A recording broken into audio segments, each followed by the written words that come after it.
does it feel to be in the 13th year of TIFF Top 10? It's pretty cool. I've been involved with it since pretty much the first year. I was working with Stacey Donen when he was putting it together, and it's been it's pretty exciting. I mean, it's definitely a maturation, I think. There's a lot more films being made than there were in 2000 when we started. I mean, just in terms of TIFF, we would get about 150 feature submissions, and now we get 250 and higher. So it's a big increase, and as you can imagine, the quality is different. I mean, it's a heavy volume. There's lots of amazing work being done. It's really quite heartening. So it's nice to see. I mean, and this year, like on the top 10 list, one of the first films I was involved in programming, Familia by Louise Archambault, which went on to win the share the best first feature. Her second feature is now on this list, and is Canada's official Oscar submission, Gabrielle, which is about a young woman who is mentally challenged and sings in a special choir and falls in love and is pursuing independence and sexual freedom. Great performances across the board and really beautifully directed. It's our official Oscar submission, so it's nice to see that kind of development. And tell me a little bit about the diversity of films that you have in the top 10 in terms of genre as well as subject. Yeah, I mean, I would say a lot of that stuff. I mean, this list is varied primarily because, well, there's lots of first features on it. There's 3. Asphalt Watches, which is a crazy animated road trip across Canada by Shane Amon and Seth Scriver. A very different kind of film. I think my colleague Agata Smolich del Sorbo described it best when she said it was like David Lynch meets South Park. You know, that's totally crazy. I think it's the first animated feature we've had, and we have a history of messing with doing some crazy animated stuff. I remember one year we opened Canada First with the Edison and Leo by Neil Burns, this crazy puppet thing, crazy animated puppet film, a really interesting movie.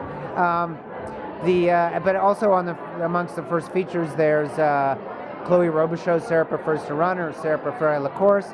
Features Sophie Desmarais in a great performance about a young girl who is really her entire life is running, long distance running, and she kind of discovers different aspects of herself when she moves to Montreal to take part in the best sort of track and field program in the province. Really, I think one of the most elegantly directed, most sophisticated jobs of direction I saw all year. And Jeff Barnaby's new film, first film, Rhymes for Young Ghouls, this crazy, surreal head trip about this young girl who's sort of the big drug dealer on her reserve, and her relationship with she runs afoul of the evil residential agent, very set against the backdrop of the residential school's tragedy, but also kind of a thriller, like a very distinct vision. Anybody who's seen any of Jeff's short films, which have been on top 10 previously, as was Chloe Robichaux, who did Sarah Prefers, will know that Jeff is a very distinct talent, a very unique vision, and it's really cool to have this film on the list, given that it was a really major year for First Nations film. I think lots of great films, not just at TIFF, but at Imaginative, which I think had one of its best years ever. So it's nice to see, and I'm happy Jeff's been recognized, because that film really is a major piece by a filmmaker who I think we'll be hearing of for a very long time. And a great cast too, like Glenn Gould's really good at it, Brandon Oakes, Mark Krupa is great as the villain. Nice to see it come out of the Film Center too, which does some really important work. And tell me a little bit about the extra things that are going on at TIFF Top 10 aside from the films. Right, we have a number of in conversation with, one with John Grayson. We sort of expanded the top 10 a little to include I think in many ways this is one of the key events of the year, and John Grayson is easily one of our most interesting filmmakers and has been for many years, a real groundbreaker. I think one of the first interviews I ever did as a student journalist was with John about Zero Patience, a major, one of the key films in the Canadian queer cinema canon, and just the queer cinema canon, and really one of the first films to deal with AIDS in a direct and upfront way, and also a very, entertaining and funny way. It's very sort of agitprop-y. But anyway, it'd be really interesting to hear Cameron Bailey talk to John Grayson. And in conversation with Jake Gyllenhaal and Denis Villeneuve, who are in Enemy, top 10 feature selection. Denis made 2 films this year, one American Prisoners with Jake and Hugh Jackman, and the Canadian film, which was produced by Neat Fishman from Rhombus, adaptation of a Jose Saramago novel, who did Blindness, wrote the Blindness, which was adapted by Don McKellar a couple years ago. Really disturbing, smart thriller about a guy pursuing his doppelganger. Great performance by Jake Gyllenhaal and Sarah Gadon, who top 10 people know, audiences know from Dangerous Method. Cosmopolis, one of our finest young actors. And Antiviral, too, which was Best First Feature last year at TIFF, or co-winner. And so there'll be Cameron's going to do an on-stage talk with them. And we're having a higher learning panel that's free, first come, first serve, about what makes a film Canadian, with Jeff Barnaby, who did Rhymes for Young Ghouls, Luke Derry, who produced Gabrielle, and Ansandi and Lazar, the Canadian Oscar nominees, or submissions, and Alan Zweig, who did When Jews Are Funny. So that's kind of all over the place. And on Wednesday the 8th, or is it, yeah, I think it's the 8th, we're doing a Canadian cocktail party. If you buy tickets, you get to go see this amazing installation we have, exhibit downstairs on David Cronenberg called Evolution. Really just a stunning exhibit. You gotta go. But you'll be able to do this and go to an exhibit, an installation done by the Asphalt Watches guys, and there'll be drinks and like music and stuff. It'll be really cool. I'm looking forward to it. And tickets are only $10 for TIFF-TOP10, so there's no excuses. I think it's $10. I'd have to check. But this list also has some really cool veterans, like Xavier Dolan's back, one of our most interesting filmmakers. I think this film is a bit of a departure, more of a thriller. A new film by Denis Coté, which Vic and Flo saw there, about 2 women who try to escape their past, go to the countryside. It's more challenging feat than they presume.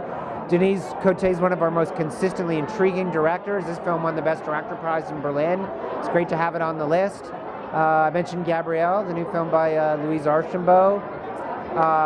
The F Word. It's great to see Hollywood stars in Canadian films too, like Daniel Radcliffe, Zoe Kazan, Adam Driver from Girls. Some really cool people. I think a lot of that's a testament to the system and the vision of our filmmakers, who I think and our screenwriters, like Alain Moustache, who wrote The F Word and was picked as Variety's one of the screenwriters to watch. And you say he is young, but he's got lots of credits. He's a veteran, so he knows what he's doing.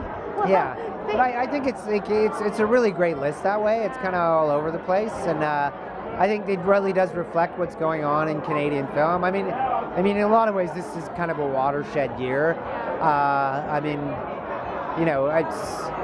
You've just seen it. We've just seen it like just in the theater here. Watermark, the new doc that's on the list by Jennifer Bechwa, who did Manufactured Landscapes, and Ed Bertinsky, who partnered with her on this and co-directed the new film Watermark. I mean, that's done really, really well, and it's been playing here for I think a couple months. And really, it's a very important doc. Deals with our relationship with water, our most important natural resource. A very disturbing and scary doc. And there's the other doc on the list. It's great to have docs and first features and veterans involved. The other doc is a very different doc, a personal doc by Alan Zweig called When Jews Are Funny, which won the Best Canadian Feature at TIFF and was one of my favorite films at TIFF. Canadian film, well, films in general, actually. And it deals with, it's both about what it's like to be, what it means to be Jewish when you're kind of apostate or don't observe in the same way that you did as a child, what your relationship is with the culture, what you're passing on to your children, and also, kind of a casual, almost personal history of Jewish comedy from the 60s on, 50s, 60s on. Great interviews with people like Super Dave Osborne and really touching moments with Shelley Berman. I think one of the most touching moments I saw all year in any film. And some great archival footage. One of my favorite comics, Jackie Mason, just some amazing stuff with him. it's a really cool list, and a great shorts list too. Noah, which is done by some really young guys, really just out of school, maybe still in school. Yeah, Ryerson maybe, they just graduated. All shot off based on a computer screen. And Guns We Trust, a really interesting kind of doc about the somewhat strange beliefs of our neighbors to the south in particular areas. Some really great animated stuff. New film from Chris Landreth that's shortlisted for the Oscar, Subconscious Password. He did Brian a couple years ago and won Best Oscar for the best short. Some other great animated work like Chaperone 3D about this teacher who stops a Hell's Angel in Broglio at a high school party in 70s Montreal. Pinky from Claire Blanchett. Just some really cool stuff. New film by Fantavious Fritz, who's one of Alex Rogalski and Magali Samard, our Canadian Shorts programmers, one of their favorites. And Johnny Ma, Grand Canal, very cool to have him on the list. So, yeah, it's pretty exciting. Great, well, It'll be a fun week. Absolutely. Well, thank you so much, Steve. Congrats. Travels too. Okay. Vancouver at the Pacific Cinematheque, Edmonton at the Metro Cinema, and the Phi Center in Montreal. So keep an eye out across the country. So. Congrats and have a terrific top 10. Thanks. That was awesome. You're looking incredible.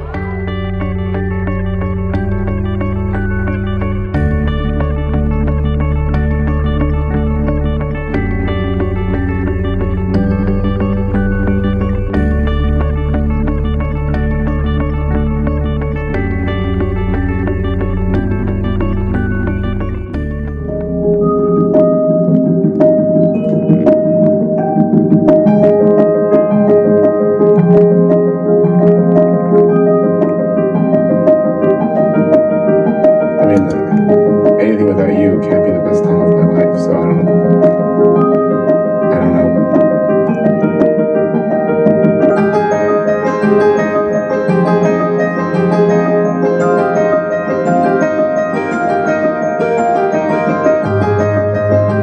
Don't do anything bad to Pinky. He's the only really good person we know anymore. They're not dangerous. It's the people that get them that are dangerous.